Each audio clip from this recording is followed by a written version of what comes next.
The Black Panther Party. If you're like me, you were raised with a whole lot of misinformation about who they are, what they do, who they were, what they did. Uh, the the propaganda around them, being a quote terrorist organization and uh, being one of the most dangerous groups, to the safety of the United States. And hopefully, if you're like me, you realized and you learned that that was all a lie, that it has always been a party for the people, for everyone. They instituted the school lunch program. They had the breakfast program that became the national school lunch program that's been adopted nationwide by schools feeding children. They've always been about educating people. They've always been about making sure people have their needs met and that people are thriving in a system that's designed to keep us stuck and on automatic and apathetic and oppressed. Welcome to Conversations for the People with Matthew Solomon.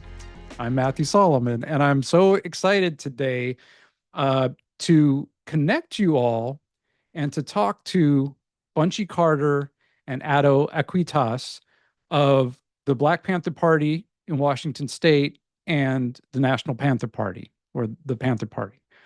I met Bunchy and Addo, over a year ago, and they have hosted more at least six screenings of reimagining safety that I know about. I know there's been a lot more community screenings. We've become very close. I'm honored to call them friends and comrades and brothers. And uh, there's a lot that they do. There's a lot that they're doing, and there's a lot of ways that we all can connect with them towards our collective liberation. Bunchy Carter is the Minister of Defense for the Black Panther Party and the Panther Party, and Addo is the national chairman and founder of the Panther Party. So, without further ado, please welcome Bunchy and Addo to Conversations for the People. Bunchy, Addo, it's really great to have you on. It's an honor. I mean, I've been since I started the podcast. You all were the first people I wanted to have on, and just for the people who are watching and listening, we connected originally. I have a friend activist in New Jersey who connected me to somebody in Tacoma who wanted to do a screening, and then one day she calls me up and she's like, "The Minister of Defense of the Black Panther Party wants to talk to you." And I'm like, uh-oh. and then Bunchy gets on the phone and we talked for like 2.5 hours. And like really, I consider you guys family. We've been together a couple times. I know you've screened the film a bunch. So thank you for taking the time to be here. And I'm really excited to share with everybody what you all are up to. Pleasure to be here, man. Most definitely. Pleasure Yeah. to be here. Yeah, you in that movie, man. You making your rounds, brother. Hey, for the first time I saw it, I was like, yeah. Yeah, well, I remember you told me you watched it like 4 times before we Oh, spoke, and and yeah, now I'm up to probably 12. But yeah, yeah, it is what it is. awesome. You know, Yeah. Well, thank you. And so I would love it if you all would share about the Black Panther Party and the Panther Party, how that came about, and what you all do. Because, a lot of times when I'm out traveling and I'll mention the Black Panther Party, like me, I grew up with a lot of misinformation, and so people are like, oh, they're still around. I didn't think they were around, or, and then we get through that part and then it's like, oh, but weren't they, quote, a terrorist organization? And I'm like, no, they're actually feeding people and protecting people and for the people. So I'd love it if you all wouldn't mind. I know, I know, that I T know, word, man. I That know, T word. I know, That T I know. word. And now it's like, yeah, that's just the label they give to everybody Oh yeah. who's pushing back on the system. So yeah, if you wouldn't mind just kind of sharing about your origins and what you Okay. all are up to. Well, I mean, of course, myself, I am the proud child of a member of the uh I would say, well, from what for what we're doing, the original formation of the Black Panther Party. So it's always been kind of, floating around throughout the entirety of my life. I've been a part of various other organizations, but in 2020, um, there was a uptick in police violence and police terrorism here in the Northwest, as well as, of course, the bomb dropper when George Floyd was killed, and it kind of got people outside and got them active again. So once that happened, it was kind of observing and seeing that there's a lot of rage here, but it doesn't have a direction, you know. So Obanayo came to me one day and was like, "Bro, we should start a chapter of the Black Panther Party here." And I was like, "Well, there's some people I need to talk to before we do that." So I made some phone calls. We did start the chapter here, and I will say, in full transparency, when we started the chapter, we started um, under the original Black Panther Party. And when I say original, I don't mean the Black Panther Party that I was just speaking of. I mean, there's a group called the original Black Panther Party, the OBPP. They were originally based out of Milwaukee, Wisconsin, I think. Yeah, Wisconsin. And now their home base is in Virginia. But either way, after observing the platform and kind of looking at how they move things, I was like, this isn't how the Panthers did it. And so we very politely was like, hey, thanks for helping us get the ball rolling, but this isn't the direction we trying to go in. So then we linked with our comrade War in San Diego, who was also a veteran of the movement, and he helped us put together the proper training structure for bringing people into the party. So from that point forward, it's kind of been it's been fun. I'll use that word today because if I say anything else, they may come and get me. But yeah, it's definitely been interesting. I think one of the biggest things I'm learning though is that it's just what you said, it's just how misinformed people are about what the Panthers were and what they continue to be. So yeah, we're trying to change that slowly but surely. Yeah. Yeah, there was a documentary, Vanguards of the Revolution, the Black Panther story, which I saw Yes.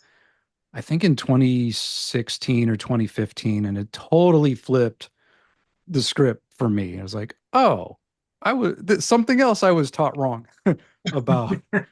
So, Surprise, surprise. yeah, what else? Surprise! And I'll just mention there was a documentary, Bloods and Crips and Bloods Made in America, Hmm. about the origin of the Crips and Bloods, which also flipped the script. And so, yeah, it's been a pleasure being on this journey and waking up to all of that. And then Addo, if you would talk about the Panther Party and how that fits in. Yeah, I'm going to truncate that story a little bit for you. Um, so I actually started operating with the BPP before the party was involved. I was just operating independently. Um, but through a couple different circumstances, they were like, "Yo, you got to start organizing." So we started talking it out. Um, Connected with uh, one of the original founders of the White Panther Party, and got their blessing to move forward with a chapter.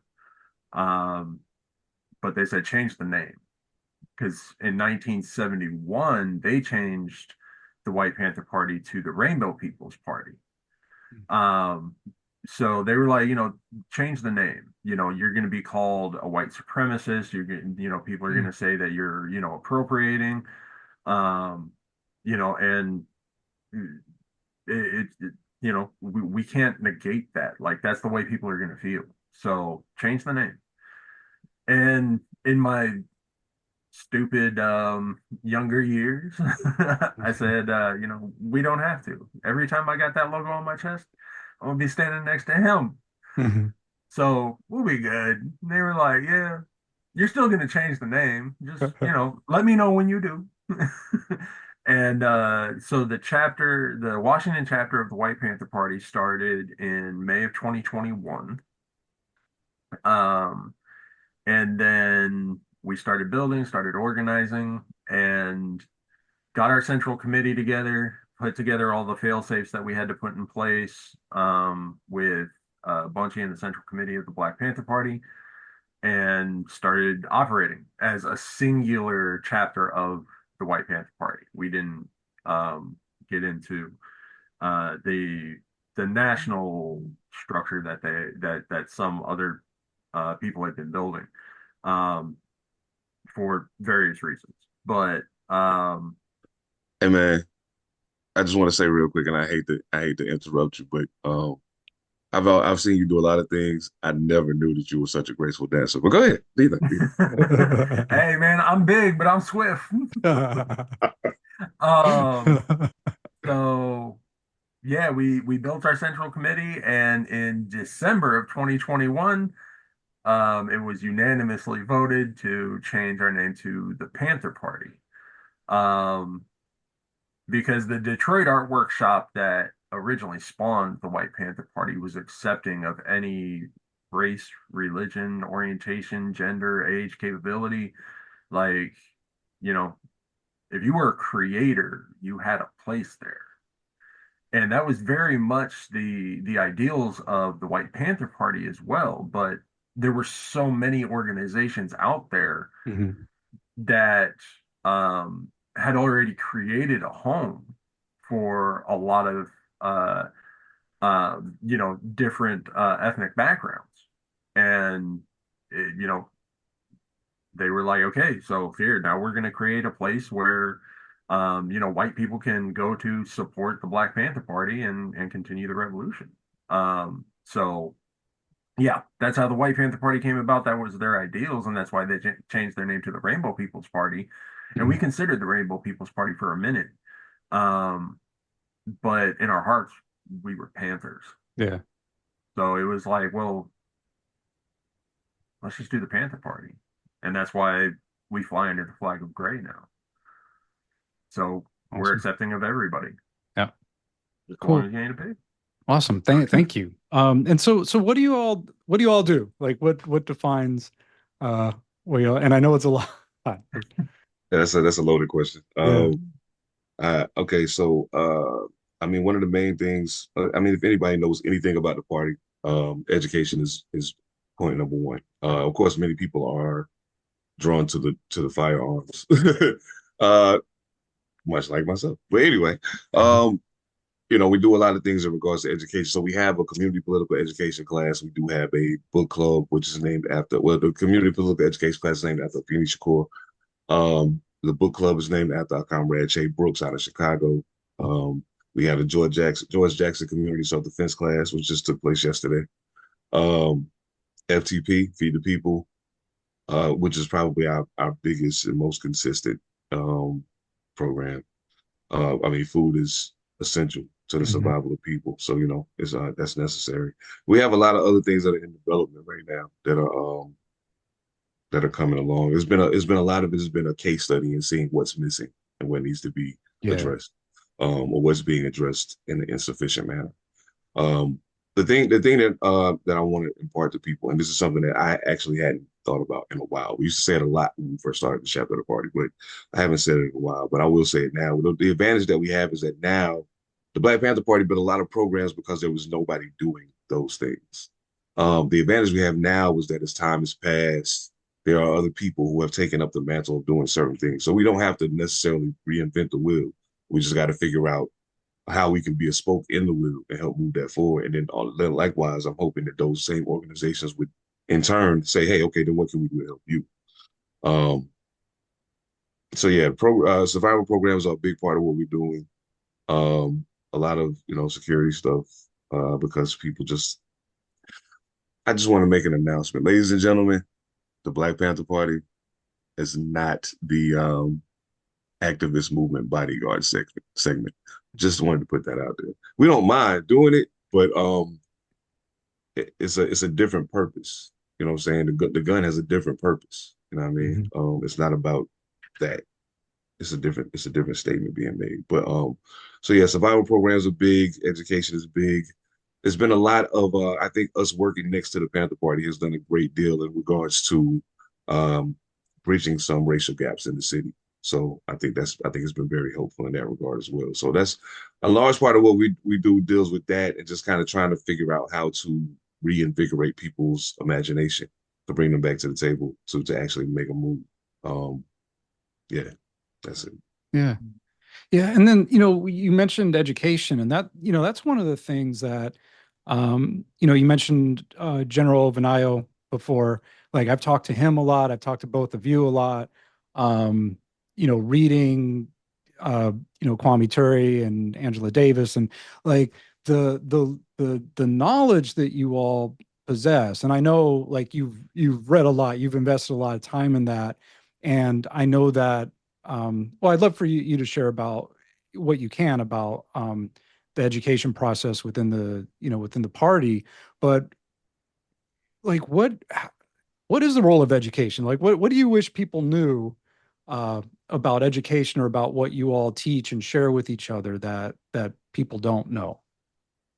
I mean, Everything that you have been taught and taught about yourself is a lie.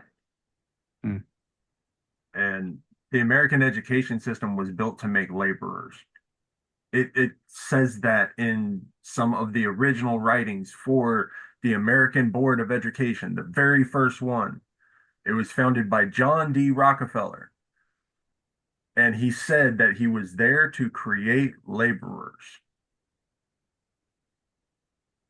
That's yeah. all the American education system is for. They're there to make sure that you continue to be a cog in the wheel. You choose one vocation, you do it until you've broken yourself, and then, God willing, you die right after you retire because they don't want to take care of you for the next 20 years after that. That's their view. And unfortunately, it gets pushed so deep into everybody's core that that's one of the hardest things is to just have them start to even imagine that everything they've been given their entire life is a lie. Mm, And we are more than what the system says we're allowed to be. And if they realize that, we can start moving forward on some other things and really start to build a true education to where you aren't reliant on this system just to be yourself. wow. Yeah. I recently I read an article. It was written back in 2015 or 16 on there was a like I think it was a New York Times journalist, but she wanted to understand the thought process, the ideology of the Tea Party, which became alt-right. And one of the main things that she learned from talking to people, and white people in the South was they have this idea that I went to church, I worked my job, I got married, I did all the right things, but I'm not getting ahead. And then people, in their minds who benefit from these other programs are jumping ahead of me, even though they're not either. But it's that idea that I'm doing what I've been, programmed to do, what I've been taught is the right thing to do, and is not working. But then instead of looking at the system and like you were saying, the lies, it's we look at each other and it's like, oh, it's your fault. And then we get told that, Mhm. right? With, all the rhetoric about immigrants and stuff like that. So what, like, how do you I see Bunchy laughing. Like how do we combat that? um, I think a big part of it, I mean, it goes back to, of course, education. A big part of it is just peeling the veil back. Like one of the things people don't recognize is that a lot of stuff that we do, a lot of stuff that most actual revolutionaries do, is about exhausting a means, or utilizing something that's heavily being utilized by the people to expose the system for what it actually is. So if you see us saying, "Hey, we're going to register every black person in Tacoma to vote," okay, cool. But we're not doing that to get any particular person elected. The objective of getting them registered to vote is, okay, you participate in the process and you watch what happens. Now that you see that even participating in this process doesn't change the material conditions of your life, maybe now you're ready to try something else. You didn't get the result you wanted from that. And that's why they keep telling you to do it. Um, so I think it starts with that. A lot of times we have to draw like very clear lines. there are a lot of very faded lines between things that people tend to just look over them. Um, like even just the way our city is set up, with a city manager that's more powerful than the mayor and the whole city council all by herself, and she's not an elected official. You know what I'm saying? She's appointed. That is a problem. You know what I'm saying? But most people think the mayor runs the show. They don't understand it. So that's where that education comes into play. You have to give people that. And once you give them that and they start peeling back the layers and realizing, much like Bro said, everything that I thought was reality is a lie. You know what I'm saying? Then at that point, you have to embrace that new reality. And once you embrace that new reality, you have no choice but to act at that point. So that's kind of where it all starts. Um, just pulling the mask back Mm-hmm. of all of the lies that have been told. It's got to start there. Yeah. You kind of said it yourself, Matthew, like, and I'm just going to expand on your point a Yeah. little bit. Like, they need us separated. Now, there's a lot of reasons that they need that. One, it will make us keep working. Oh, I need to do better. Okay, you want to, like, yeah, let's go and talk about how bad immigrants are because they're taking our jobs and I need that money. It's very self-centered thinking. And that doesn't mean that the people are self-centered. That means that the system is telling them you are what's important. Mm-hmm. Yep. You should be thinking about you. So you should be mad that all of these other people are getting all of these other things. The bootstrap theory is ridiculous. You have to be a self-made man. No such thing. Mm-hmm. Everybody has had support in some way, whether it be through financial support or just a support through means of production. Everybody has been supported in some way. There's no such thing as a self-made man. But the the the statement that we use, all power to the people, it's not a demand. The 10-point platform are demands. Mm-hmm. Okay. Power to the people is not a demand, it's a reminder Mm-hmm. because the people are the power force. The system doesn't work without the people. And it's not because they have the money. Money doesn't mean anything. It's the system because they have influence. Money means nothing if you don't have influence. There are people that are crazy rich out there, people that have wealth, not just rich, wealthy, but they still have very little influence. And there are people that you would not know have the big pockets, but they have all the influence in the world. Influence is what pushes people. That's why you talk about social media, and I'm not going to go down any of that route because that's when I get into my conspiracy bag and put the tinfoil hat on, which I'm more than happy to do on another day. But if they can continue to influence people, then the people will stay where they are. Mm-hmm. So education is about removing systemic influence. And that's how we get the people back together. Awesome. And then so then my mind is I don't know which one to ask first, so I'll ask both. And then is what does it look like on the other side, and how do we get there?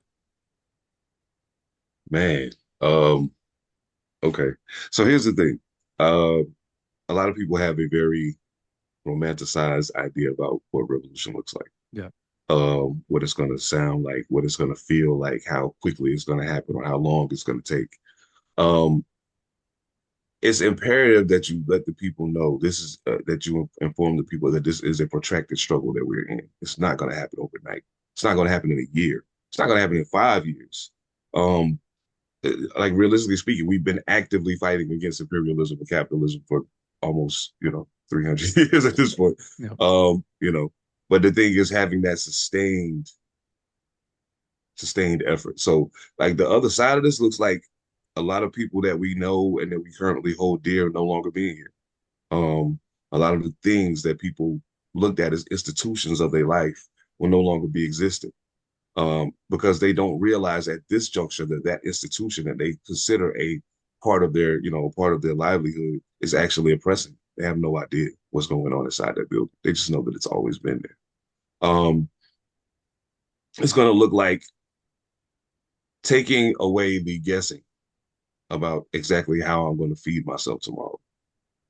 How am I going to make sure that my children are educated in a way that is proper? Well, if when the revolution is successful, that means that the 10-point platform will be in full effect at that point, which means that the education your child is going to receive is going to be the right education. It means that you're going to have a house or a place to dwell that is fit for the shelter of human beings. You're going to have no issue with there being a system that brutalizes you through the use of their lapdogs that they give badges and guns and tell them, okay, boy, go sick them. It won't be any more of that either. Um, in a perfect world, when it's all said and done, what it's going to look like is you're going to turn around and look, and nobody's going to be wearing this logo anymore because we won't have to. Mhm. There won't be a need for it in a perfect world. Um, how do we get there? I'll leave that there. Um, the survival programs Mhm. are immediate initiatives to support survival pending revolution. That's why they Mm. are survival programs.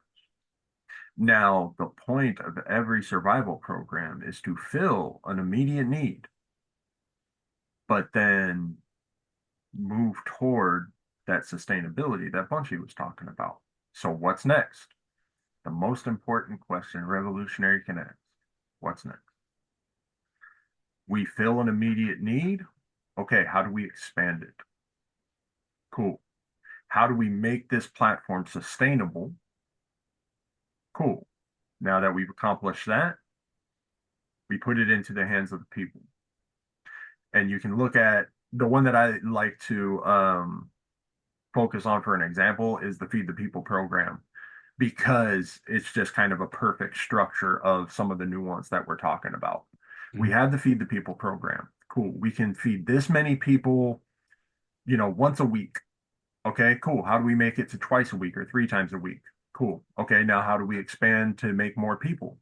We do that through our agriculture program. We're going to teach people how to grow their own food. We do it through our culinary program. We're going to teach people how to cook a nutritious meal so that they don't have to go to McDonald's. And then from there, you can grow your food, you can cook your food. If you have a higher yield than you're taking in, make more to feed the people. And we bring everybody together, we're doing it. That's sustainability. Mm. At that point, the Panthers aren't necessary anymore. We are the poster children of working ourselves out of a job. The only goal of any true Panther is to not exist. Mm. I love that. That's such like traveling around the country.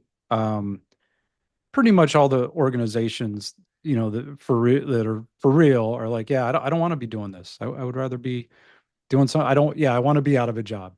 Mhm. Um, and I think that's something that's really important because, like we were talking about earlier, we're so ingrained with this is who I am and this is what I have to do and and the only way to sustain myself is through a job and a title.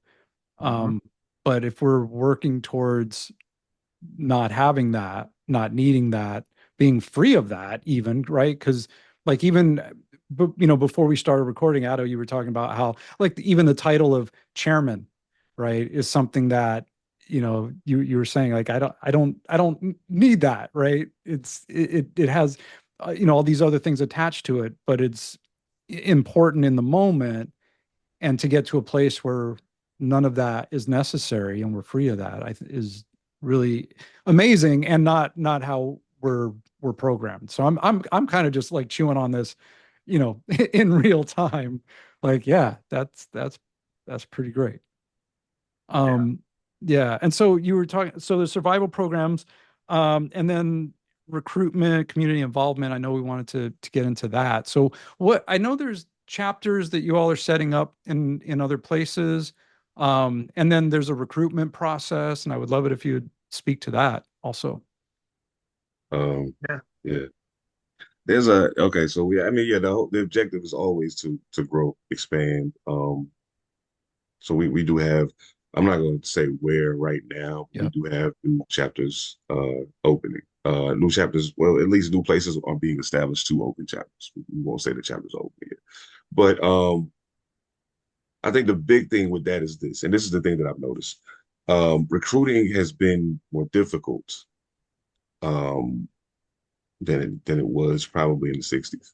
Mm. And I can imagine that there are far more distractions now.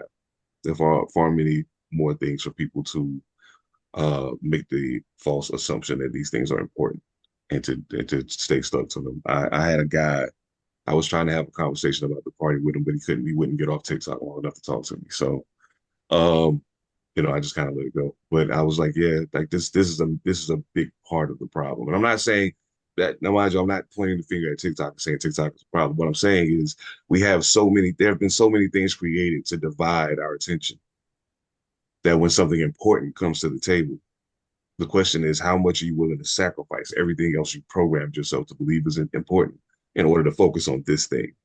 Because that's what we need you to focus on right now. I'm not saying you gotta, a lot of people are concerned about their ability to commit their time, or people are concerned about committing to putting their life on the line for something that they're not sure about. Um, and the one thing I like to tell people who have that concern is very plainly, well, the reality of the matter is you put your life at risk every single day you walk out of your house for nothing, Mhm. just to go to work, or to go to work to make some capitalist rich, or to take your kid to some school that's going to teach them to be a good worker. You risk your life for that every day. Why not risk your life to get free? Is liberation not worth the sacrifice? And that usually changes the way that they view that. So, you know, I don't know, man. I find it troubling inside my spirit that it's so hard to convince people to do what needs to be done. I find it a little troubling, but I don't let it discourage me. you know, not all the time. Um, hey, just being honest. Yeah. Yeah, just being One honest. of the one of the biggest things that we have to combat is comfort. The system will make you so angry. And if you ask 10 people if they trust the government, nine, if not all 10, are going to be like, hell no. But I'm not going to do anything about it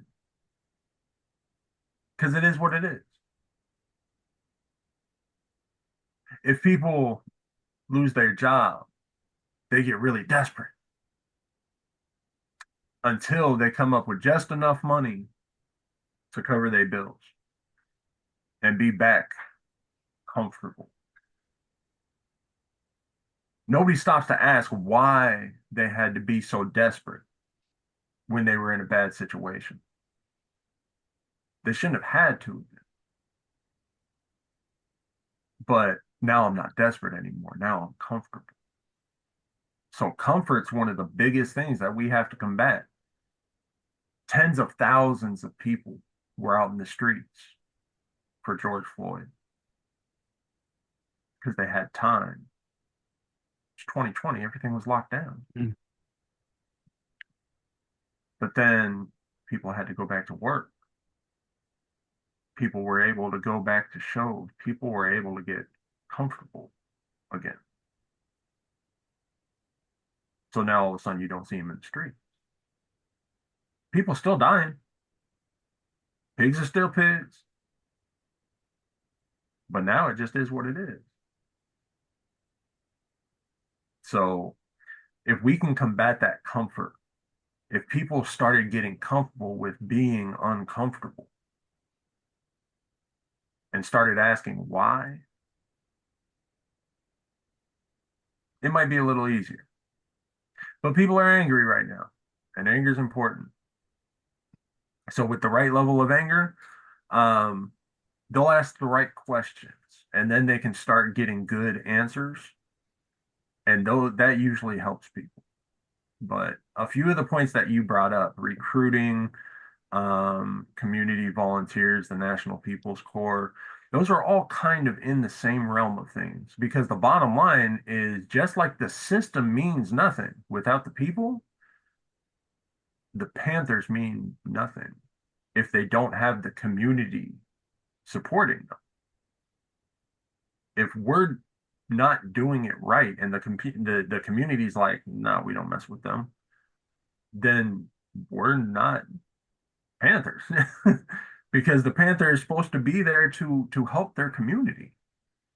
And there have been so many examples of that throughout the time of the Black Panther Party that they were put in deadly situations. And some of them came out unscathed because they had the community's support behind them. So building that community support, even if they can't dedicate their time to come out, people that might want to join but just don't quite know what they should be doing, come have a conversation with us. If there's a chapter in your area, cool. If not, let's build one. And then the National People's Corps is what lies in between. Somebody that isn't so open to joining the party that they're like, yeah, let's look at building a chapter, but knows that something is wrong and wants to be involved. That's where the People's Corps comes in. Every chapter, if they don't have one built already, will have one built where it's a way for us to um, connect, inform, and um, work with community. And the National People's Corps is exactly that, but on the blanket level over the entire country to say, maybe you don't have a local chapter, but that doesn't mean that you should be, pushed aside from being able to have any involvement. So at that point, if you need information, you want, just a community to be able to talk things out with, you want um, avenues of education, we got you. And that's the National People's Corps. And, maybe that will um, spark enough of an interest where, hey, I want to join. Or, hey, maybe this isn't for me. And I just go back to being supporting community member. Cool. Everything we do is a choice. So it's never like, yo, like, here, join the National People's Corps so that 5 years from now we can make you a Panther. This ain't that. It's just, um, a connection platform for the people, much like you build every day, Matthew. Like, you know, and that's why I want to get you in on it. It's like, Yeah. yo, I we was need. going to ask you about that. Oh Before. yeah, yeah. No, No, don't worry. all right. That's coming. Yeah. Awesome. So before we end, because I know we're, getting short on time, where can people follow you, reach you? Is there anything coming up that you all would like to uh share or shout out, or any ways people can support you all? Um, well, if you're in the local area in Washington, feel free to come out next Saturday and volunteer at FTP. Or if you're anywhere in the country, feel free to join us for Community PE. We do have a Zoom option for that. As of right now, the big push for the defense mechanism is still justice for Saeed Joaquin. Saeed Joaquin was killed by Lakewood police terrorist Mike Wiley, May 1st, 2020. Um, Needless to say, Mary Robnett, who's a Pierce County prosecutor, who's also a former police dispatcher, who's also married to a retired police officer. So that you kind of see where this is going, right? Mm-hmm. She chose to not press charges against the officer, even though he not only killed Saeed, but was also involved in the murder of Leonard Thomas some years prior to that. So we are engaged in a in the struggle to get the Office of Independent Investigation to pick the case up to override her decision. It has been an ongoing battle. Like I said, it was May 1st, 2020. It is now almost 2025. We have a celebration for him every year, and I'm looking forward to the year that we can have that celebration and really have a reason to celebrate. So you can find the Justice for Saeed Joaquin group on Facebook. Feel free to join. We send out they have a massive letter writing campaign that goes off every Monday morning. So come be a part of it, please, by all means. Justice for Saeed Joaquin. Awesome. And then websites are the Black Panther Party, Washington State, right? Yeah, so you can find us on Facebook at the Black Panther Party of WA, Washington, obviously. Find us on Instagram, bpp.wa. We're on X too. I can't remember the handle right now. I think it's WA_Black Panther or something like that. Okay. Yeah, we everywhere. So if you find us, we're on TikTok too. Same thing. So Black Panther Party of Washington, if you want to speak to me directly, I'm on Facebook. I think. Yeah, I'm on Facebook and maybe Instagram. Maybe. I think I restarted it. Bunchy Carter, MOD. Yep. Yeah. That is on Instagram. Yeah. Okay. Yeah, cool. And and then the Panther Party, National Panther Party.